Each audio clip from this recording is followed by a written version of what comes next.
गीता सत्संग में आप सभी का स्वागत, जहां हम भगवत गीता के 7वें अध्याय को राणा सर से जानने का प्रयास कर रहे हैं। सर को प्रणाम और निवेदन कि आज के सेशन की शुरुआत करें। ओम वसुदेव सुतं देवं कंसचाणूरमर्दनम् देवकी परमानंदम कृष्णं वंदे जगद्गुरुम्। सभी को बहुत बहुत प्रणाम। हम गीता जी के 7वें अध्याय पर चर्चा कर रहे हैं और कल हमने श्लोक किया था श्लोक नंबर 25। नाहं प्रकाशः सर्वस्य योग माया समावृतः मूढ़ो यम नाभिजानाति लोको माम मामजम अव्ययम। कि जो मूर्ख लोग हैं वो ना भी जानाते, मुझे जानते नहीं। अजम अव्ययम, कि मैं अजम हूँ और अव्ययम अविनाशी हूँ। तो और ये क्यों हो रहा है? क्योंकि जो मेरा स्वरूप है वो योग माया के द्वारा, जो भगवान की अपनी ही शक्ति है,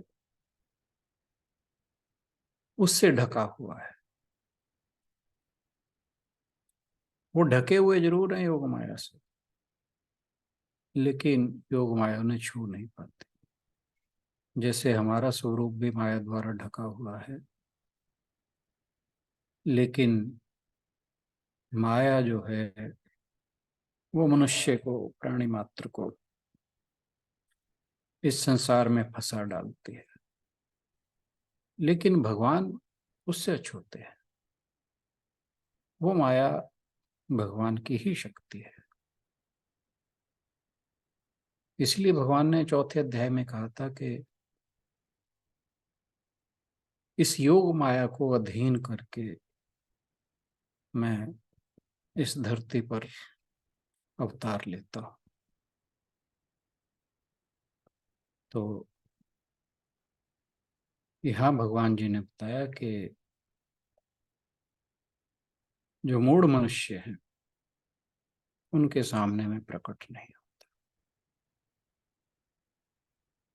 इससे अगले श्लोक में जो आज हम करने जा रहे हैं उसके बारे में, इसी विषय में भगवान जी कुछ और बातों पर प्रकाश डालेंगे, जिसकी चर्चा हम आज करेंगे। इस चर्चा से पहले आशु बहन से अनुरोध, श्लोक पढ़ते हैं। श्लोक 25 सर। 26। 26 ठीक। वेदाहं समतीतानि वेदाहं समतीतानि वर्तमानानि चार्जुन वर्तमानानि चार्जुन भविष्याणि च भूतानि माम तु वेद न कश्चन। हे अर्जुन, पूर्व में व्यतीत हुए और वर्तमान में स्थित तथा आगे होने वाले सब भूतों मैं जानता हूँ, परंतु मुझको कोई भी श्रद्धा भक्ति रहित पुरुष नहीं जानता।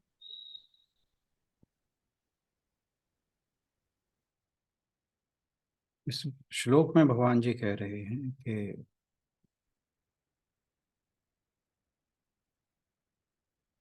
वेदाहम समतीतानि वर्तमान नानी चार्जुन। कि जो प्राणी भूतकाल में हो चुके हैं, जो वर्तमान में है, भविष्यानि च भूतानि माम तु वेद न कश्चन। जो भूतकाल में हो चुके हैं, अतीत में हो चुके हैं, जो वर्तमान में हैं, और अभी जो आने वाला भविष्य है उसमें होंगे, उन सब प्राणियों को मैं जानता हूं। लेकिन मेरे को कोई मूढ़ मनुष्य, ये पिछले श्लोक की ही ये कहिए कि कंटिन्यूएशन है, नहीं जानता। याद करिए चौथे अध्याय को, जहां भगवान जी ने कहा था, श्री भगवान वाच, श्लोक नंबर 5, अध्याय 4, बहुनी में व्यतीतानि जन्मानि तव चार्जुन, तान्यहम वेद सर्वाणि न त्वं वेत्थ परंतप।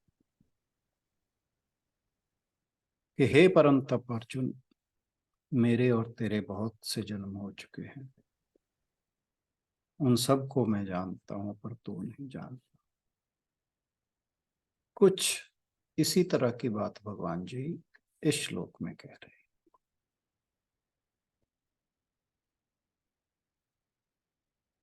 सबको प्रकाशित करने वाला भगवान अपनी योग माया से आवृत होकर प्रकट नहीं होता, सबके सामने प्रकट नहीं होता।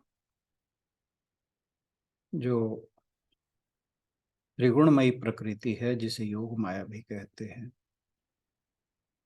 वह योग माया जो भगवान जी की दैवीय शक्ति है, उसके कारण जो मूढ़ लोग हैं, मूर्ख लोग हैं, वो परमात्मा के जन्म रहित तथा विकार रहित स्वरूप को नहीं जानते। किंतु भगवान सभी को जानते। इस श्लोक में भगवान ने अपनी सर्वज्ञता और जीव की अल्पज्ञता बताई है, और ये कहा है कि ईश्वर माया का स्वामी है, जिसके पास पूर्णता है। पूर्णमद पूर्णमिदम पूर्णात् पूर्णमुदच्यते पूर्णस्य पूर्णमादाय पूर्णमेवावशिष्यते। वही केवल पूर्ण है। उस पूर्ण में से कुछ घटा दो या जोड़ दो, वह हमेशा पूर्ण ही रहता है।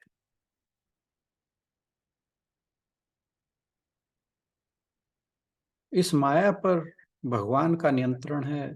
प्राणियों का प्रकट होना, रहना, विलीन होना, ये सब माया के कार्य है। समय भी माया के अंदर ही मौजूद है। भगवान काल, देश, स्थान आदि सबसे परे है, और ये सब काल, स्थान, देश आदि ये माया के अंतर्गत आते हैं, और इसलिए मनुष्य सदा भ्रमित रहता है। भगवान सर्वज्ञ हैं।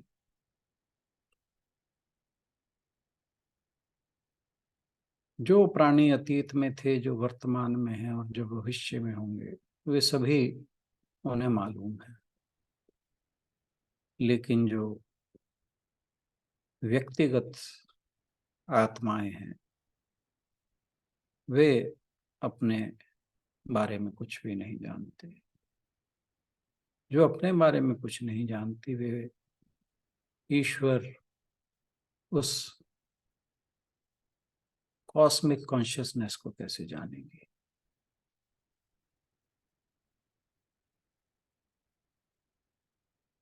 गांधी जी कहते हैं कि इस दृश्य जगत को उत्पन्न करने की सामर्थ्य होते हुए भी अलिप्त होने के कारण परमात्मा के अदृश्य रहने का जो भाव है, वह उसकी योग माया है। इसी कारण, इसी योग माया के कारण वे प्राणी मात्र से, सामान्य मनुष्यों से अदृश्य रहते। हालांकि भगवान के भक्त इस सीमा के भीतर नहीं आते। वे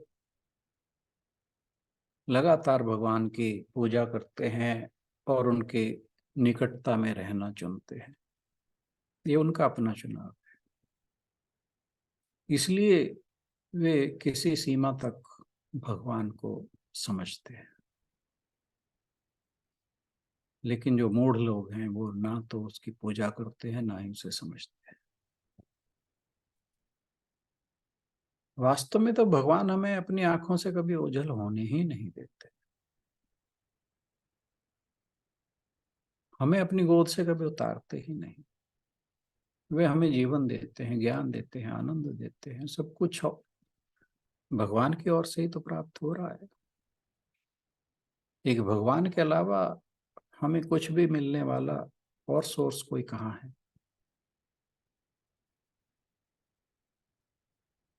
भगवान आदि अंत सब जानते हैं, सर्वज्ञ हैं। असल में जो काल भेद है वो मनुष्य की दृष्टि से होता है, ईश्वर की दृष्टि से नहीं। यहाँ जो भगवान ने अहम शब्द का प्रयोग किया है, वेदाहम, वेद मैंने जाना, अहम मैंने मैं, वो यहाँ पर अहम कहकर ये बता रहे हैं कि मेरे अतिरिक्त सभी जीव, उनको और कोई नहीं जानता।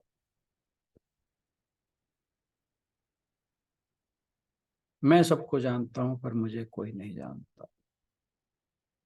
ब्रह्म और जीव का भेद बताते हुए श्वेतास्त्र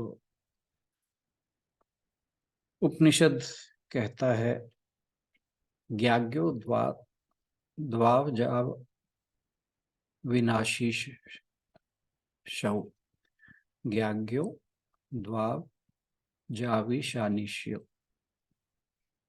के ब्रह्म सर्वज्ञ है और जीव अज्ञ है। अज्ञ में ना अज्ञानी। जब अंगद रावण के दरबार में जाता है तो वो कहता है कि सुनो सर्वज्ञ कृपा सुख सिंधु। भगवान को सर्वज्ञ कहता है और अपने को क्या कहता है? बालक ज्ञान बुद्धि बलहीना, कि मैं तो बालक बुद्धि हूँ, ज्ञान तो है ही नहीं, बुद्धि और बल भी नहीं है। अपने का अज्ञानी कह रहा है। भगवान ने श्लोक में भूताने शब्द का प्रयोग किया है, जिसका मतलब है भूत तो एक सिंगल जीव के लिए यूज होता है, ये बहुवचन है। तो ये कहा है कि जीव एक ना होकर अनेक हैं। अपनी एकता और जीव की अनेकता भी यहाँ पर बता दी है भूतानी शब्द यूज करके। परमात्म तत्व को कोई नहीं जान पाता, ये कहने का अर्थ है कि उस तत्व को जानना अत्यंत दुष्कर है। और इस दुष्करता का कारण यह है कि हम अधिकतर ज्यादातर द्वंद्वों के मोहजाल में फंसे हैं। यह मोहजाल उत्पन्न होता है इच्छा और राग द्वेष के कारण। ये बातें हम इससे पहले के अध्यायों में कर चुके हैं। इच्छा हुई, मान लीजिए कि कार खरीदनी है, कार खरीदने के पैसे नहीं है, एक मित्र के पास पैसे मांगने जाए, उसने पैसे देने से मना कर दिया। हमें मालूम है कि हमारा मित्र जो है धनवान है, उसके पास पैसे हैं, उसके पास पैसे थे, फिर भी उसने झूठ कह दिया कि मेरे पास पैसे नहीं। इसके बाद हमारी उस कार को खरीदने की इच्छा और तीव्र हो जाएगी, और जितनी इच्छा तीव्र होगी उस मित्र के प्रति हमारा द्वेष उतना ही बढ़ता जाए जिसने हमें मना कर दिया। अब मान लीजिए कोई दूसरा मित्र जिसके पास आप जाते हैं पैसे लेने के लिए, वो आपको पैसे दे देता है। अब जितना पहले से द्वेष था उतना ही इससे राग हो। तो इसका अर्थ ये है कि जब इच्छा के अनुकूल कुछ हो जाता है तो उससे राग हो जाता है, और प्रतिकूल हो जाता है तो उसके प्रति द्वेष हो जाता है, और यही द्वंद्व की जड़ है। इसी का ये जो द्वंद्व हैं, यही मनुष्य को परमात्म तत्व को जानने में बाधा उत्पन्न करते हैं। इसीलिए भगवान ने कहा है कि मैं द्वंद्वातीत हूं।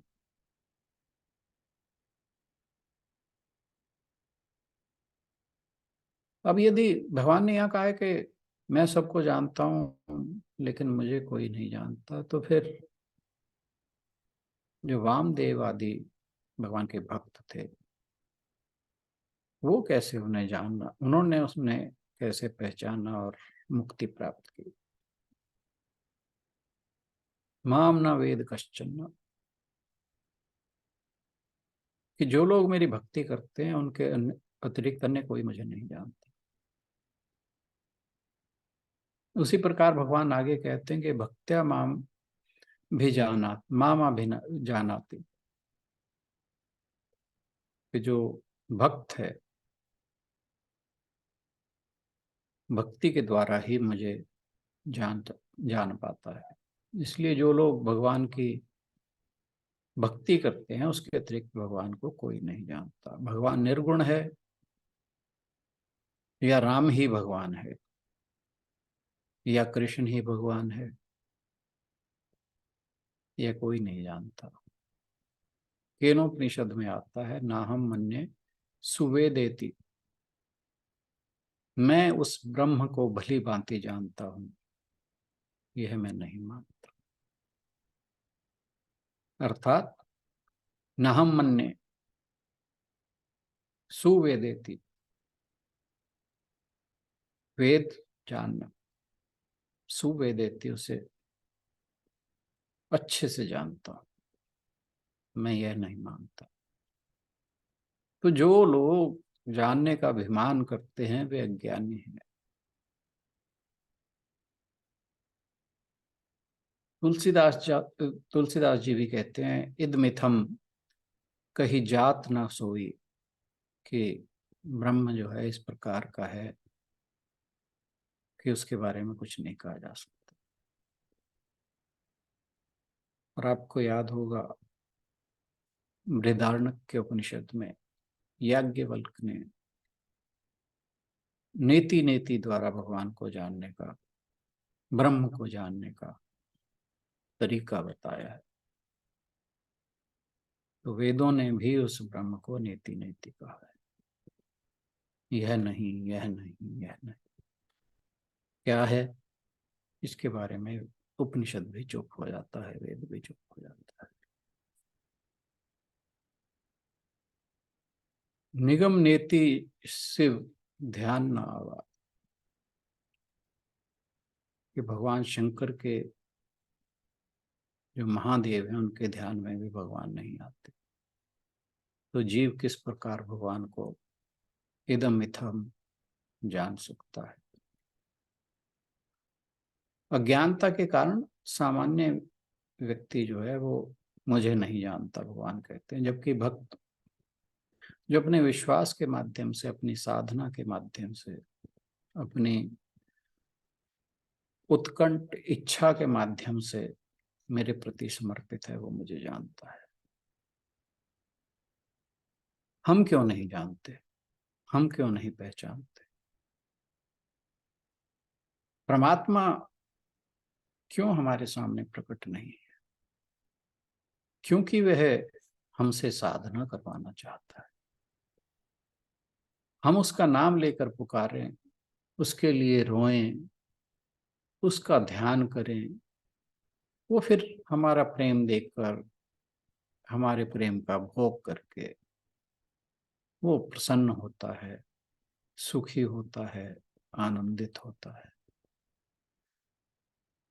गीता जी की स्पष्ट घोषणा है कि जिसको जो मार्ग जिसको इष्ट है वह उसी मार्ग से चलकर अपने राग द्वेष को कम करे। अपने इष्ट मार्ग पर हम चलें, किंतु दूसरे के इष्ट मार्ग के प्रति हेय बुद्धि न रखें, बुरे विचार न रखें, क्योंकि सब मार्ग वहीं पहुंचते हैं। सभी नदियां अंततः समुद्र में ही जाती हैं। इसी प्रकार भगवान को जानने के अलग अलग रास्ते उस एक ही ईश्वर पर पहुंचते हैं। एको हम द्वितीयो नास्ते। तो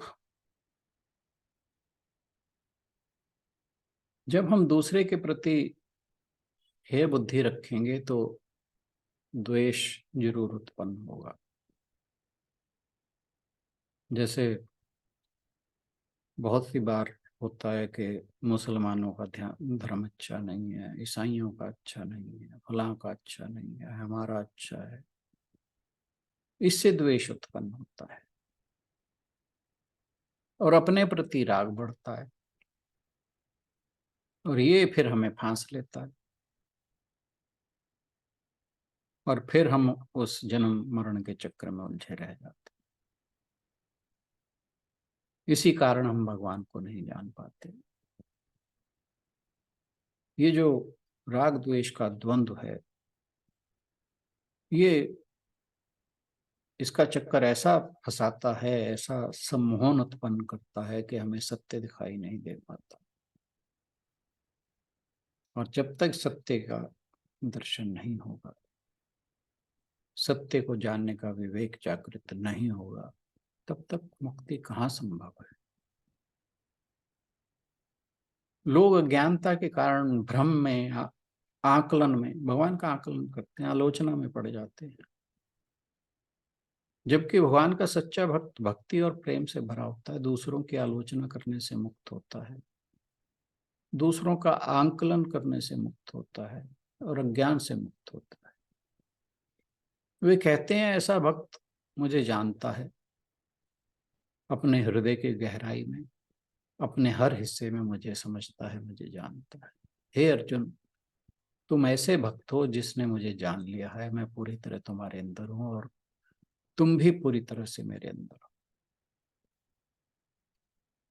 रामकृष्ण परमहंस कहते हैं कि हंस के लिए यह संभव है कि वह दूध को पानी से अलग कर दे और केवल दूध ही को ग्रहण करे। अन्य पक्षी ऐसा करने में असमर्थ है। ईश्वर माया के साथ मिला हुआ है, इसके साथ वह अद्वैत है। जो सामान्य लोग हैं वे ईश्वर को माया से अलग नहीं कर पाते, लेकिन जो परमहंस सिद्ध पुरुष हैं वो माया को छोड़कर ईश्वर को पहचानने में सक्षम होते हैं।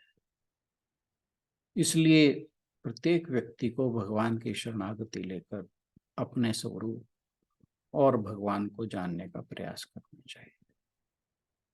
लोग ज्ञान और भक्ति से रहित क्यों हैं, इसके बारे में भगवान जी अगले श्लोक में बताएंगे। आज के लिए इतना ही। बहुत बहुत धन्यवाद।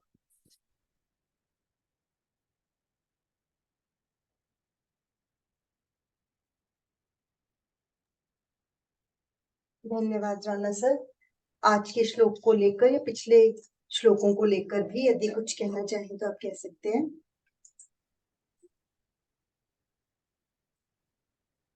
सामान्य श्लोक हैं पर अर्थ गहराई वाला है,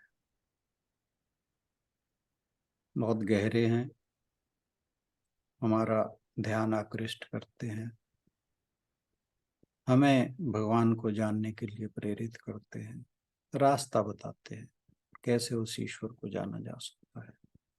तो इसलिए बहुत इंपॉर्टेंट श्लोक है।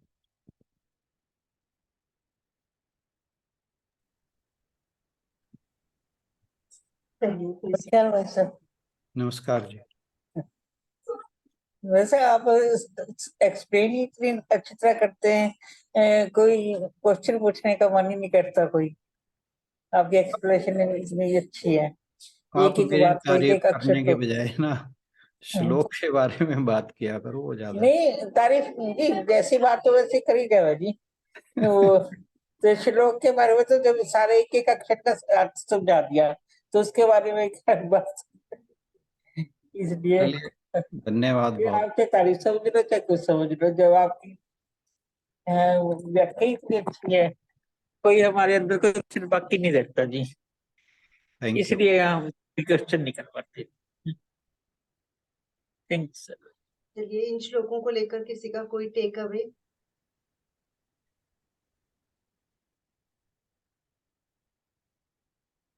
नाम पुकारो आप, तब बोलेंगे।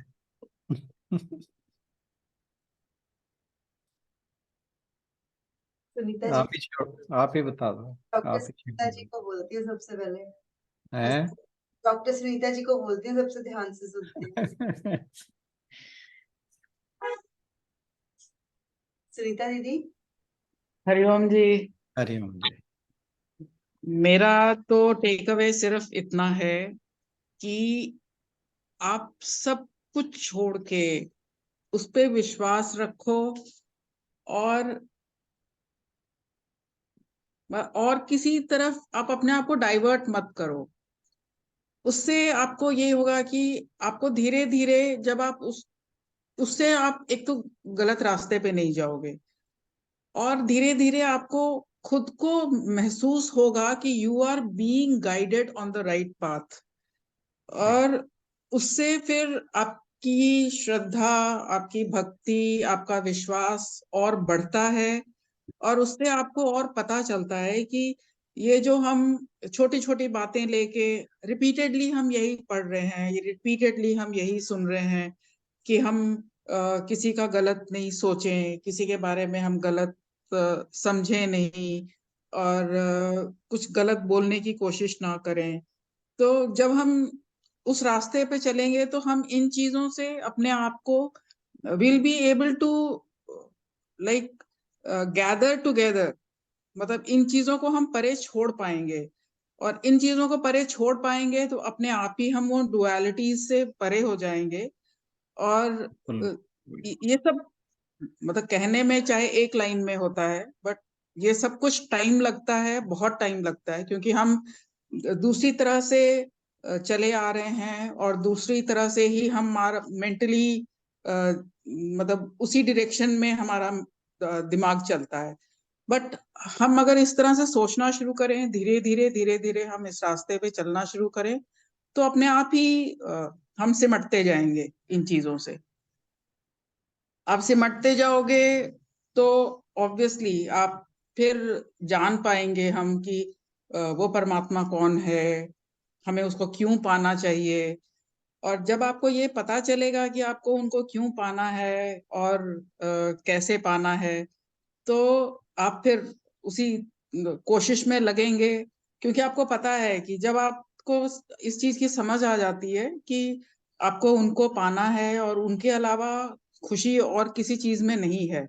हर चीज बहुत अनित्य है, बहुत थोड़े टाइम के लिए होती है, थोड़े से टाइम हम खुश होते हैं। कई बारी तो आपको, जैसे आज हम बात कर रहे थे कि कार खरीदनी है, आपने कार खरीदी, एंड बहुत बारी ऐसा होता होगा, बहुत लोगों के साथ होता होगा कि मतलब 2-3 दिन के अंदर ही आपको उसका चार्म ही खत्म हो गया। तो 2-3 आपने उसके ऊपर लाखों रुपए खर्च किए, और वो लाखों रुपए मतलब आपके सिर्फ 2-3 दिन के बराबर रहे। अगर आप इस चीज को सोचोगे तो आप इस चीज को रियलाइज करोगे कि उस चीज में कुछ नहीं, आपकी जरूरत है, आपको लेना है, सब कुछ है, इसेंशियल है, वो भी जरूरी है, लेकिन उसके साथ बांध के नहीं रखना है खुद बस को। बस आप बस जैसे बस। जैसे आप अपने आप को, आई मीन आप इकट्ठा करते, अपने आप को आप इकट्ठा कर पाओगे। मतलब मेरा यही टेक अवे है कि एक हम चीज और, कोशिश करेंगे तो हम अपने आप को इन चीजों से अलग करने में हमें दिक्कत नहीं होगी। टाइम हमें लगता है, बहुत टाइम लगेगा, लेकिन हम कर पाएंगे। ऐसा नहीं है कि हम नहीं कर सकते हैं, कर सकते हैं हम। अब इस चीज को मैं थोड़ा सा एक्स्ट्रापोलेट करता हूँ। आपने कहा हमने कार खरीदी और हमें कार से बंधना नहीं है। हमें लगता है कि ऐसा करना संभव है कि हम कार से ना बंधे। लेकिन अब इस चीज को लेकर आप अपने परिवार पे आ जाओ। तो जब हम परिवार पर आ जाते हैं तो वहां पे भी हमें यही सोच रखनी है कि हम किसी से नहीं बंधे हुए। कार से बंधना कार से बंधन कार से छूटना आसान है, परिवार से छूटना बड़ा मुश्किल है।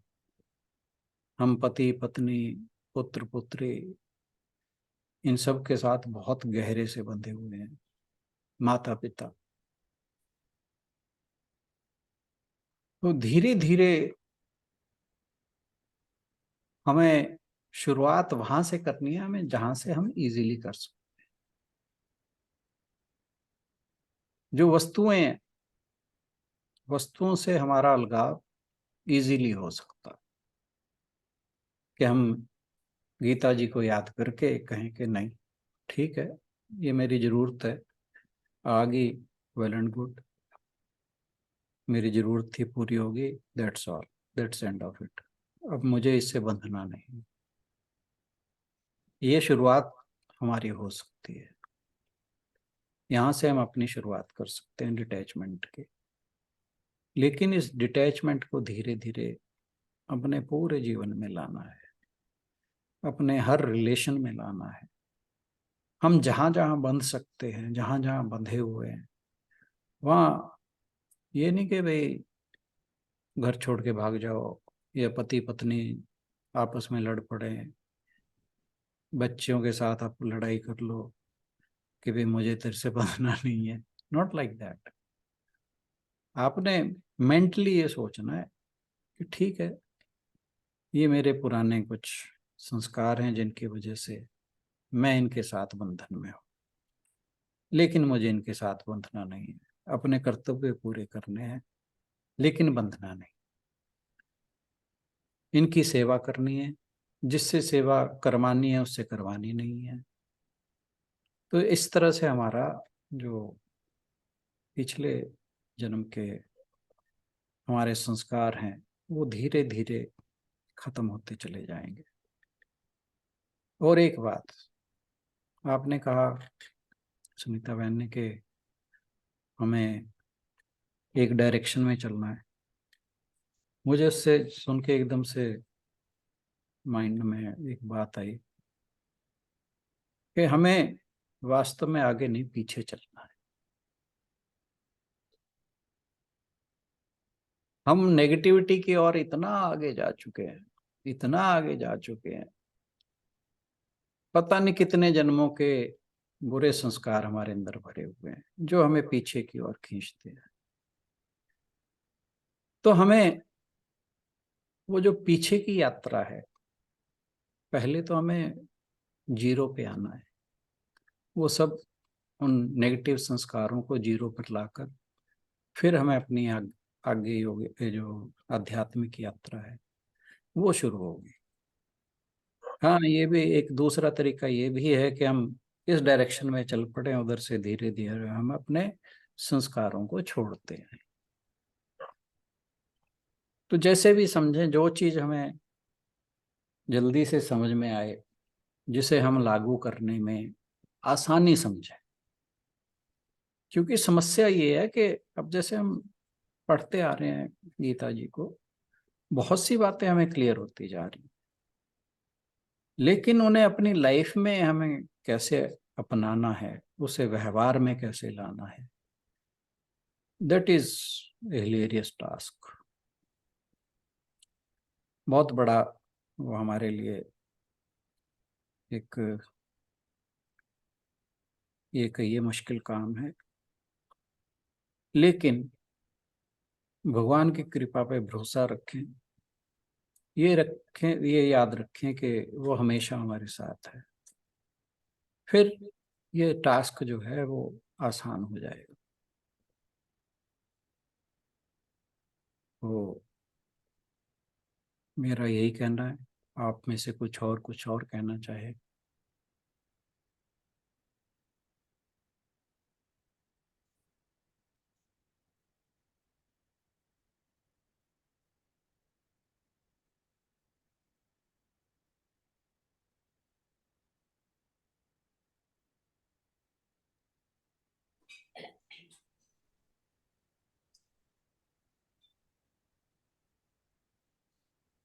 करें समापन।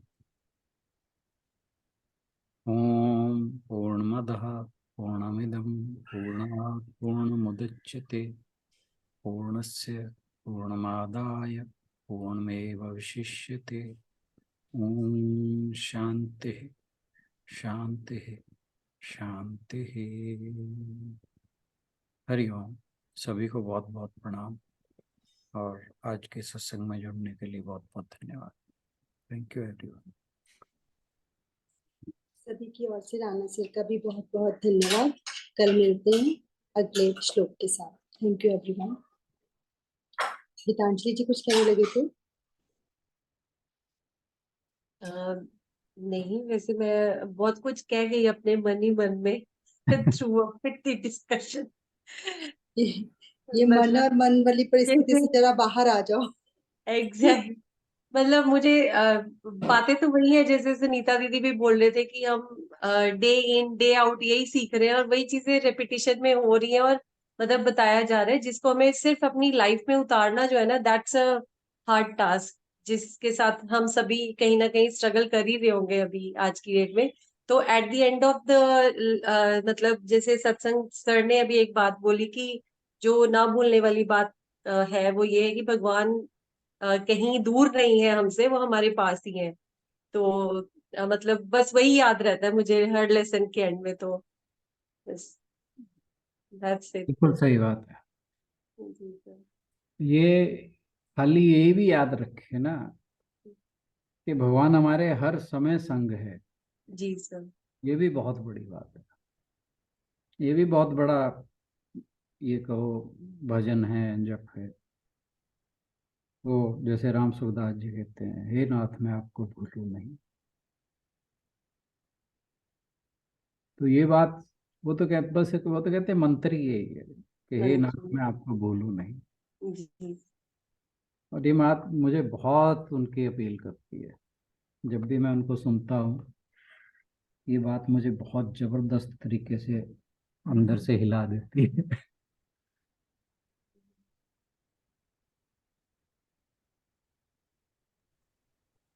सर जो आपने मैसेज भेजा था ना 2 दिन पहले, वो भी बहुत अच्छा था। जो आपने वो भेजा था कि जन्म ही हमारा या फिर ऋण चुकाने के लिए हुआ है या फिर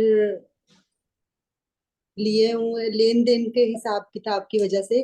पर जो आपने वो बात लिखी थी ना कि जिस पे हम अपना अधिकार समझते हैं उसकी हम सेवा करनी शुरू कर दें, तो बात फिर वही आ जाती है गीतांजलि जी वाली कि उसे प्रैक्टिकल ये भी लाने में तो अच्छी तो बहुत लगी वो बात। समस्याएं तो सारी वहीं पे ही हैं। मैंने कहा तो, कार से पिंड छुड़ाना बड़ा आसान है ना। हम कार से पिंड छुड़ा सकते हैं, कार से बंधन से मुक्त हो सकते हैं, पर वो बात तो जहाँ पिंच करती है, समस्या वहां पे है। सर धीरे धीरे वहां से शुरू हो सकते हैं ना। मतलब वो एक तो हमारा 0 पॉइंट से शुरू होने का वो तो बन ही सकता है। कई बारी मतलब बहुत लोगों को मैंने देखा कि उनके लिए ये material gains matter much more there than their families also. ये भी देखा है, मतलब देखने में आता है। तो लगता है कि अगर हम इन्हीं चीजों से थोड़ा मतलब कोशिश तो हम कर ही सकते हैं। जो जो ज्यादा आसान है वहां से शुरू करेंगे तो बस थोड़ा बस बस मतलब बस। आप एक कदम आगे बढ़ेंगे। जब आप एक कदम आगे बढ़ेंगे तो अगला कदम लेने में आपको हिचक थोड़ी कम होगी। मतलब you will be more comfortable taking the next step. Actually हमारा जहाँ पे राग ज्यादा है ना, वहीं पे समस्या ज्यादा है। और जहाँ पे द्वेष ज्यादा है, वहीं पे समस्या ज्यादा है ना। अब मैंने जो कार की बात बोली थी, और आप कह रहे हो कि जिनका मटेरियल उसमें ज्यादा है, तो उनके लिए घर वाले जो राग हैं वो छोड़ना इजी उनके लिए वहां से ज्यादा होगा। उनके मटेरियल वाले छोड़ने मुश्किल होंगे। तो बात वही है कि हम कहीं से तो स्टार्ट करें, और वहां से स्टार्ट करें जहां से हमें सबसे ज्यादा इजी है। और एक बार हम एक चीज से अपने आप को छुड़ा लेंगे ना, फिर हमें हिम्मत आ जाती है। क्योंकि भगवान तो हमारे हर समय साथ है। वो तो चाहता ही है कि हम उसे किसी तरह जाने, कि हम उसे अपने भीतर प्रकट करें। तो जब हम एक कदम बढ़ते हैं ना, वो हमें 4 कदम खींचता है। तो हम एक जगह से हटेंगे तो वो 4 जगह से हमें हटाने के लिए, हमारी मदद करने के लिए आ जाएगा। तो हमें बस यही ध्यान रखना है कि हम एटलीस्ट स्टार्ट करें, कि हम सुनने में ही ना खाली रह जाएं। हमें सिर्फ शाब्दिक ज्ञान ना हो, इसको अपने व्यवहार में हम कितना उतारते हैं। क्योंकि शाब्दिक ज्ञान तो आप चारों ओर से कहीं भी सुनो। पता नहीं, हर समय आप चाहे टीवी चला लो, कोई संस्कार टीवी है, फलाना टीवी, ढिकड़ा टीवी, यूट्यूब पे देख लो, सारा दिन जितना मर्जी सुनते रहो, अपने शब्दों का ज्ञान बढ़ाते रहो। बात सारी वही है कि भगवान शब्दों के ज्ञान से नहीं मिलेंगे, वो तो अपने अंदर उतारने से ही मिलेंगे। वो तभी मिलेंगे जब हम संसार से अपना नाता तोड़ेंगे। कैसे तोड़ेंगे हम?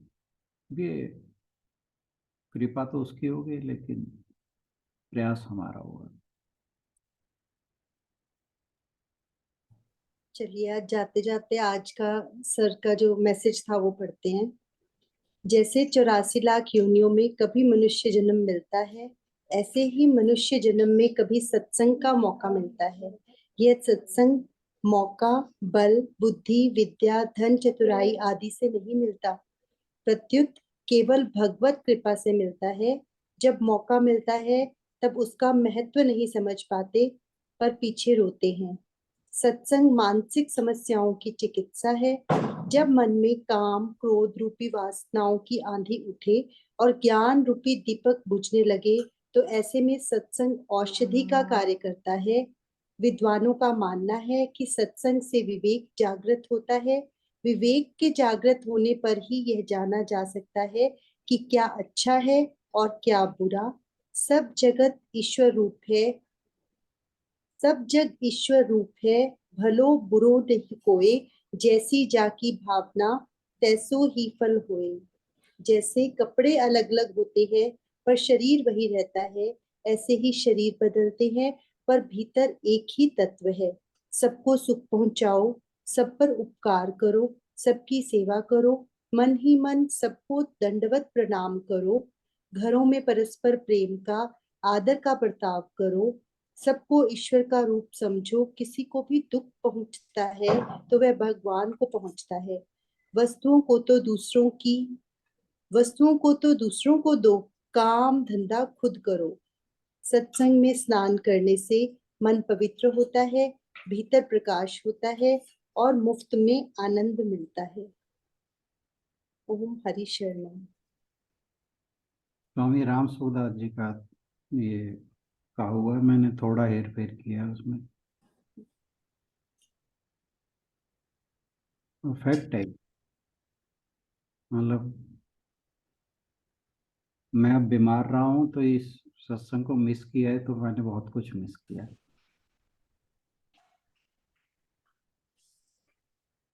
ये 1 घंटा ऐसा लगता है कि बस कभी खत्म ही ना हो। 1 घंटा, आधा घंटा, जो भी कह लीजिए, जितनी देर भी लगती है, तो ये तो ऐसा लगता है कि ये खत्म ना हो, ऐसे ही चलता रहे। हम पूरे दिन में जितना भी समय यहाँ गुजार लेते हैं, बस ऐसा लगता है कि यही भगवान का ध्यान था, यही पूजा थी, यही सब कुछ था। एक तो संसार से समय के लिए हम पूरी तरह कट जाते हैं। कम से कम इतना समय तो 24 घंटे में ऐसा होता है कि हम संसार से कटते हैं। यही बहुत है। यही धीरे धीरे हमारे अंदर और अलगाव पैदा करेगा। अभी तो हमारी शुरुआत है। अभी तो जड़ों को पानी देना शुरू किया है हमने। धीरे धीरे ये पौधा विकसित होगा। कब ये फ्रूट देने लगेगा, वो समय बताएगा। वो हमारे प्रयासों पर निर्भर करता है। बाकी जैसी प्रभु की इच्छा।